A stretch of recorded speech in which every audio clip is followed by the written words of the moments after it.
Baik, terima kasih Anda masih di Special Report pemirsa. Pak Egy. Yes. Menurut pengacara Pak Kapitra mengatakan bukti ini tidak valid dan masih debatable. Tapi berdasarkan tadi hasil penyidikan yang dilakukan oleh Abah Abi mengatakan bahwa chat belum terbukti ya Abah ya, baru foto adalah bukti ya, otentik. Ya, dalam perspektif ilmu tentang IT ini, saya harus jujur, saya tidak pakar, jadi saya tidak boleh sok tahu. Jadi saya tidak berkomen apakah itu debatable atau tidak. Debatable atau tidak. Saya beda pandangan dengan Fitra, karena saya tidak punya keilmuan itu. Jadi saya tidak boleh sok tahu. Gitu? Oleh karena itu, yang paling pasti adalah dari segi ilmu hukum, walaupun itu asli, tapi nggak bisa jadi alat bukti. Karena cara mendapatkan alat buktinya tidak sesuai dengan cara hukum. Itu. Jadi nggak bisa mau dijadikan pengadilan bagaimana, orang bukan alat bukti itu. Tidak sah sebagai alat bukti. Oke, Pak Suparji, apakah jika memang mendapat alat bukti dengan cara melanggar hukum, apakah itu tidak sah sebagai alat bukti? Ya, itu kemudian menjadi masalah alat bukti itu. Kekuatan pembuktian menjadi tidak ada karena memang proses menemukan alat buktinya itu dengan cara-cara melakukan perbuatan melawan hukum. Bagaimana menegakkan hukum dengan cara melakukan perbuatan melawan hukum. Jadi ini memang dua persoalan, bagaimana mendapatkannya dan bagaimana kebenaran dari alat bukti tersebut yang menjadi perdebatan itu. Sehingga akhirnya kan tidak jelas ini penetapan tersangka ini berdasarkan alat bukti yang mana. Konon mengacu ada 184, kan ada keterangan ahli, ada saksi, ada bukti petunjuk, dan sebagainya itu yang digunakan. Sehingga kemudian ada kesimpulan bahwa unsurnya sudah terpenuhi gitu. Abah, mungkin bisa diceritakan lagi ketika polisi meminta Anda sebagai ahli pakar telematika di sana. Saksi ahli. Saksi ahli di sana. Apanya mau ditanyain maksudnya? Dari awal saat polisi meminta Anda untuk memeriksa foto tersebut. Di sini tadi Abah sudah cerita, cuma belum ada Pak Egy di sini. Oke. Gini, poinnya adalah begini. Kita ketahui bahwa ada 4 hal dalam kasus ini, ya, saya utarakan. Pertama yaitu soal chattingnya. Yang kedua adalah soal kebenaran fotonya. Yang ketiga adalah suara, ya, suara dari yang ada di yang kayak curhat-curhatan ya. Dan yang keempat adalah ada yang mengunggah. Gitu loh. Ya, saya bilang kalau saya ngomong dari sisi telematika, saya bilang ini ada 4 hal. Apa yang mau dilihat, ya kan? Kalau mau dilihat siapa yang mengunggah sekarang sudah ada nggak di sini penelusuri, itu kita bisa menelusuri kalau memang udah diminta gitu loh. Nah, kalau yang misalnya suara, berarti selalu pembuktiannya apakah betul ini suara yang bersangkutan atau tidak. Itu nanti bisa diuji. Situ ada suara Habib nggak? Kenapa? Suara Habib tidak ada, tidak ada. Enggak ada. Nggak ada. Ini suara dari situ. Ini ngomongnya di sini nanti dulu, tenang, Bos. Ini kan di sini suara kan nggak ada kan dari situ. Nah, foto. Nah, kalau ada apalagi Pak Egy itu bilang umpamanya Habib, nggak ada foto Egy-nya di sini. Foto Pak Habibnya, cuma ada yang fotonya dibolokkan. Iya, tapi bukan itu yang diperiksa, itu kan di chatting. Itu saya nggak memeriksa. Maksudnya foto yang bersama Firza ya? Yang hanya Firzanya yang saya periksa gitu loh, ya, yang hanya yang foto yang masih kita bilang mirip lah gitu kan di situ. Nah, sekarang kemudian dari yang chattingnya. Chatting hanya bisa diperiksa apabila kalau kita memang bisa mempunyai akses kepada perangkat. Gitu loh, itu pengujian. Nah, kalau umpamanya nggak ada, ya saya nggak mau memeriksa. Ketika itu Abah memeriksa dalam berupa screenshot yang kemudian digitalisasi? Enggak dong, sudah file. Dari kepolisian ada file. Ya. Nah, sekarang itu file itu di-capture dari screenshot, kemudian dibikin jadi file. Apakah itu sebetulnya file original? Itu kan nanti kan bisa diungkapkan di pengadilan. Ya kan, tetapi kalau dari sini pokoknya, kalau dari tampilan file yang sama dengan yang di screenshot itu sama. Ya, ini tolong dilihat juga bahwa telematika itu nggak pernah mengikirkan hukum loh. Ya, telematika bilang misalnya kita memfoto alat-alat kelamin kita ataupun apa misalnya, di telematika nggak salah. Yang pasti adalah perangkat itu dipakai, kemudian digunakan cekrek bisa nyala, ya sudah selesai. Bahkan telematika nggak pernah involve mengenai masalah modus, motif, alasan orang melakukan itu, nggak pernah. Kita nggak pernah menilai benar salahnya, cuma hanya benar otentik apa tidak, gambar ini benar atau tidak gitu loh. Hanya sebatas sampai di situ. Nggak pernah mau jauh, nggak pernah mau jauh. Pak Egy beranggapan bahwa di sini tidak melibatkan Rizik Syihab kecuali hanya ada foto kecil yang di screenshot WhatsApp ini. Dan itu bukan bagian wilayah pemeriksaan. Betul? Saya nggak meriksa itu. Iya, artinya nggak menjadi mungkin konten. Mungkin yang lain Pak, bagi saksi ahlinya kan enggak. Tapi dari segi 4 yang Anda sebut tadi, itu tidak menunjukkan adanya indikasi untuk bisa jadi tersangka. Apa yang mau ditersangka di situ?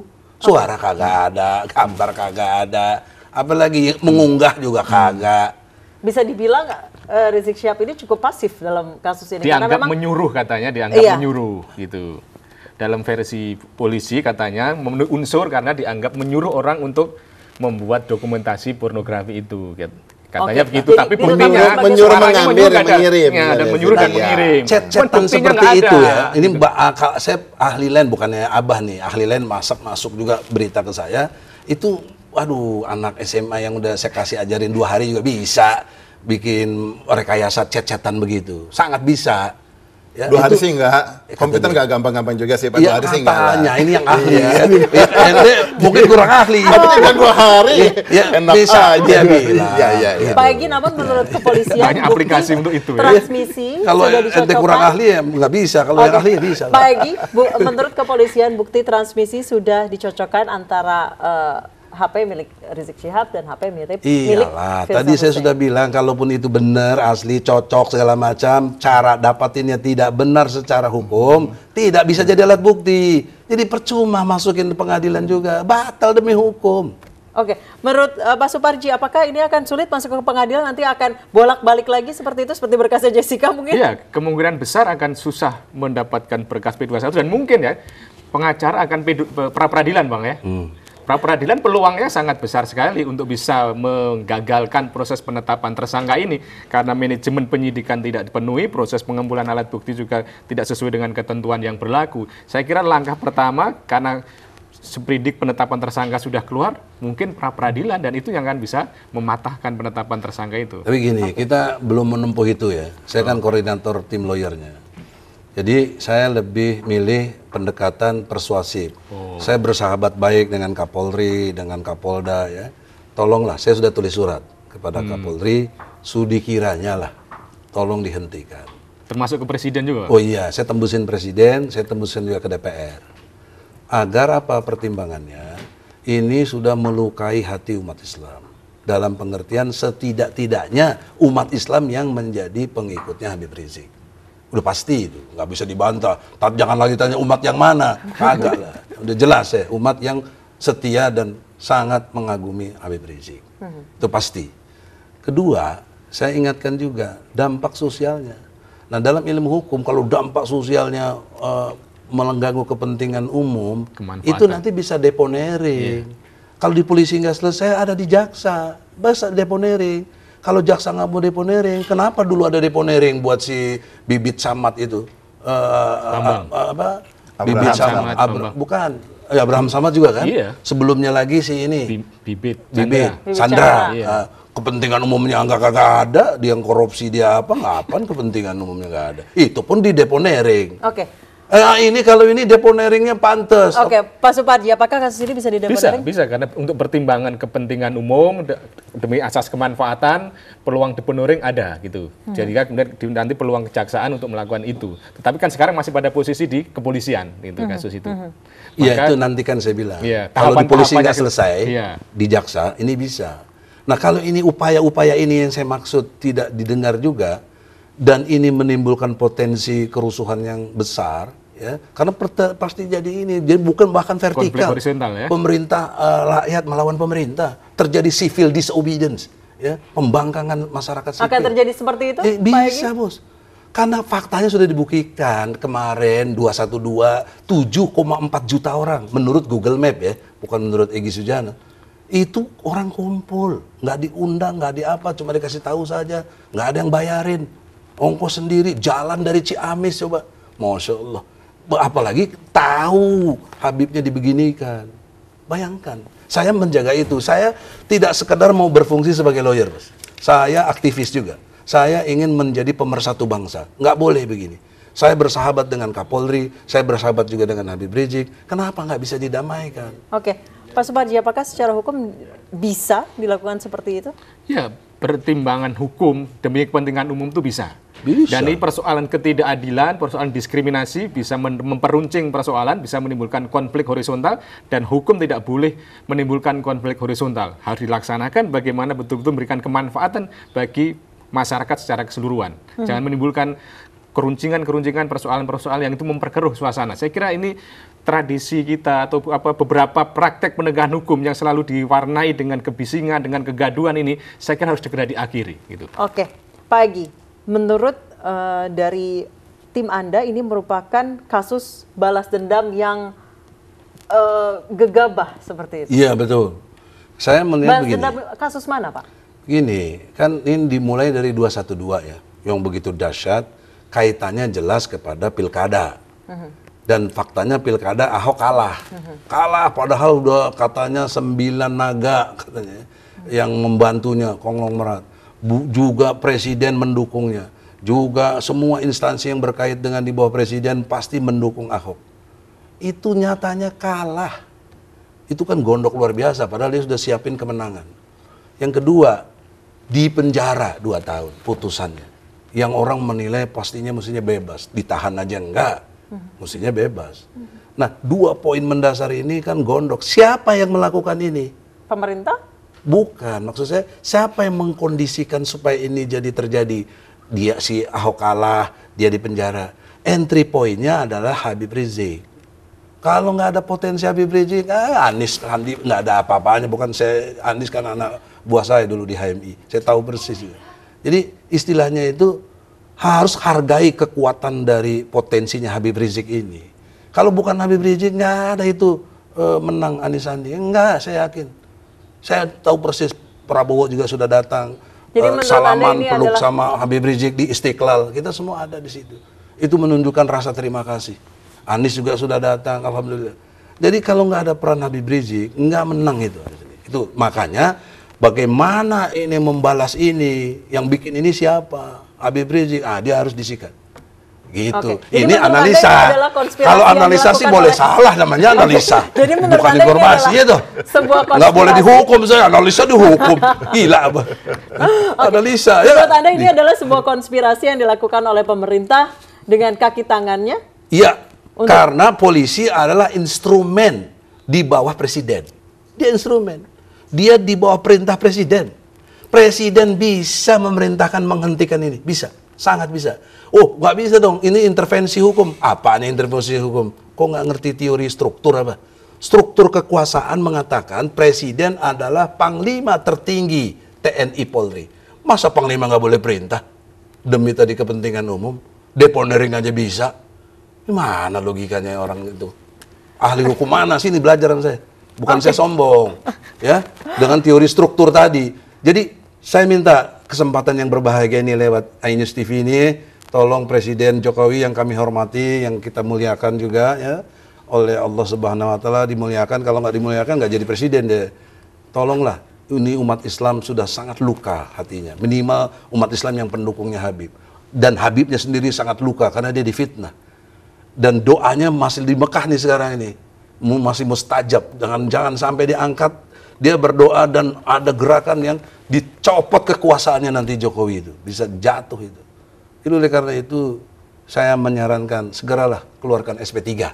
Selesai, kita berbangsa bernegara yang baik, membangun kehidupan ke depan yang lebih baik. Jangan ribut-ribut gini, norak banget gitu loh. Oke. Demokrasi kok begini. Pak Suparji. Ya, hukum tidak boleh jadikan alat untuk balas dendam. Ya. Tapi hukum digunakan untuk menegakkan kebenaran berdasarkan fakta dan kebenaran. Jadi oleh karena itu, kalau asumsi itu benar, maka sungguh sangat menyedihkan. Oleh karena itu, harus segera ditempuh cara-cara yang progresif untuk mengakhiri persoalan yang kemudian menyita perhatian publik yang sama sekali tidak produktif untuk kemajuan bangsa ini. Oke, jadi ini memang ada sesuatu yang tidak produktif untuk menjatuhkan Rizik Syihab seperti itu? Iya, makanya ini sangat kontraproduktif. Janganlah, karena Habib, kan Anda sudah bilang, Habib ini orang panutan. Kalau orang panutan dikriminalisasi, rakyatnya yang ngikutin, yang memanut kepada dia pasti ngelawan, pasti itu. Jangankan banyak orang, 1-2 orang aja yang militan, waduh, dia siap mati untuk ini kan susah kita. Nah, saya mencoba ini jangan. Saya udah bilang, Beb, kita sabar juga. Malah Habib juga yang bilang ke saya sabar. Saya kadang-kadang saya nggak sabar. Kita lawan aja deh, Bib. Jangan, sabar. Begitu. Ya sudah, saya ikuti perintahnya. Sabar dengan cara-cara yang benar. Dan semoga dialog kita ini dilihat sama Jokowi paling tidak, supaya Jokowi sadar. Kita sebentar lagi saya mau bertanya pada Abah, closing statement Abah, berdasarkan penyelidikan Anda dipanggil sebagai saksi ahli oleh kepolisian, bukti apa saja secara singkat yang ditemukan untuk wrap up hari ini? Ya buktinya tentu ya pasti yang mengenai objek-objek yang ada di foto tersebut ya, kebenaran objek tersebut ada rekayasa apa bukan misalnya. Kemudian dari tubuhnya betulkah apa wajah tersebut memang benar bukan tempelan. Ya kan? Selebihnya ada beberapa informasi lain yang mau untuk memastikan sebetulnya ini benar apa tidak, tetapi itu sudah jadi menjadi materi pemeriksaan ya di kepolisian, jadi nggak perlu di-sharing jadi dari foto tersebut bahwa tidak ditemukan rekayasa, namun dari chattingnya sendiri masih belum bisa diketahui.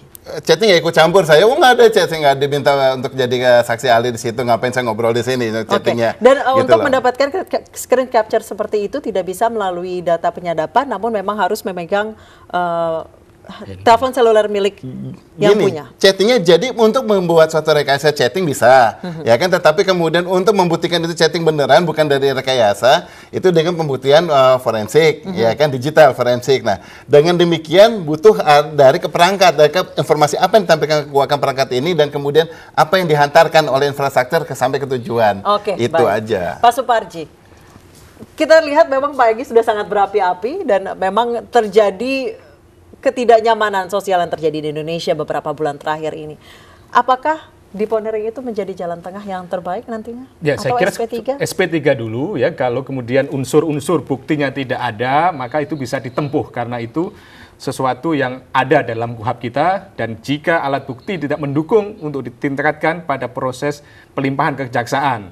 Tapi kalau seandainya polisi berkeyakinan, ya sebetulnya pengacara bisa memperadilankan, tetapi akan menempuh jalur kejaksaan, yaitu deponering juga bisa dilakukan demi pertimbangan kepentingan umum. Sekali lagi, bahwa polisi dalam proses penegakan hukum harus betul-betul bersifat adil, tidak boleh diskriminatif kepada siapapun. Kalau terjadi diskriminasi akan berbahaya bagi konteks penegakan hukum kita. Pak Egy, singkat saja. Ya, singkat. Saya sudah melakukan surat kepada Kapolri, tembusan Presiden, DPR, dan lain-lain yang dianggap perlu untuk cobalah melihat ini menjadi persoalan bangsa yang serius. Jadi harus di SP3 lah. Karena lukanya sangat dalam nanti. Dan kita sudah banyak persoalan itu terjadi. Yang kedua, kita juga meminta kalau ini nggak didengar, kita DPR. Karena saya melihat Presiden telah melanggar hukum. Presiden di pasal 9 Undang-Undang Dasar 45 yang saya pahami, ada sumpah jabatan Presiden. Demi Allah, sebagai Presiden Republik Indonesia akan menjalankan undang-undang sebaik-baiknya dan selurus-lurusnya. Demi Allah. Nah, artinya kalau ini undang-undang tidak berjalan dengan baik, ada diskriminasi. Si polisi di bawah siapa? Di bawah Presiden. Presiden bisa perintah ini. Jadi kalau enggak, kita minta DPR panggil Presiden ini. Panggil Presiden. Baik, terima kasih Pak Egy Sujana telah bergabung bersama kami. Terima kasih Abah. Terima kasih Pak Suparji telah bergabung bersama kami di Special Report. Dan pemirsa, pepatah Jerman mengatakan, saya Anissa Dasuki mewakili teman-teman yang bertugas.